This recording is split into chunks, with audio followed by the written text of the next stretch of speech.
The Night Patrol by Arthur Graham West. The Night Patrol, France, March, 1916. Over the top. The wire's thin here, unbarbed, plain rusty coils, not staked, and low enough. Full of old tins, though. When you're through all three, aim quarter left for 50 yards or so. Then straight for that new piece of German wire. See if it's thick and listen for a while for sounds of working. Don't run any risks. About an hour now. Over. And we placed our hands on the topmost sandbags, leapt and stood a second with curved backs, then crept to the wire, wormed ourselves tinkling through, glanced back, and dropped. The sodden ground was splashed with shallow pools and tufts of crackling cornstalks 2 years old, no man had reaped, and patches of spring grass. Half seen as rose and sank the flares were strewn with the wrecks of our attack, the bandoliers, packs, rifles, bayonets, belts, and haversacks, shell fragments, and the huge whole forms of shells shot fruitlessly, and everywhere the dead.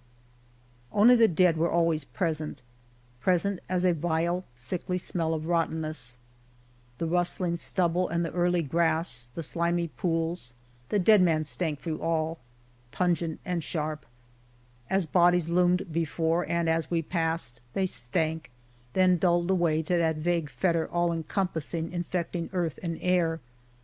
They lay all clothed, each in some new and piteous attitude that we well marked to guide us back, as he outside our wire, that lay on his back and crossed his legs crusader-wise.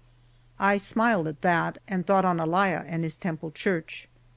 From him, at quarter left, lay a small corpse, down in a hollow, huddled as in bed, that one of us put his hand on unawares.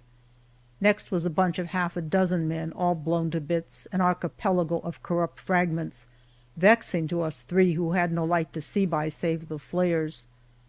On such a trail, so lit, for 90 yards we crawled on belly and elbows, till we saw, instead of lumpish dead before our eyes, the stakes and cross lines of the German wire.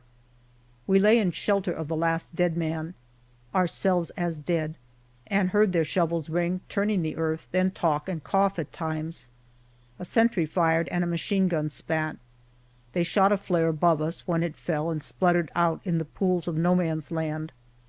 We turned and crawled past the remembered dead, past him and them and him, until, for he lay some way apart, we caught the scent of the crusader, and slid past his legs and through the wire and home, and got our rum. End of poem.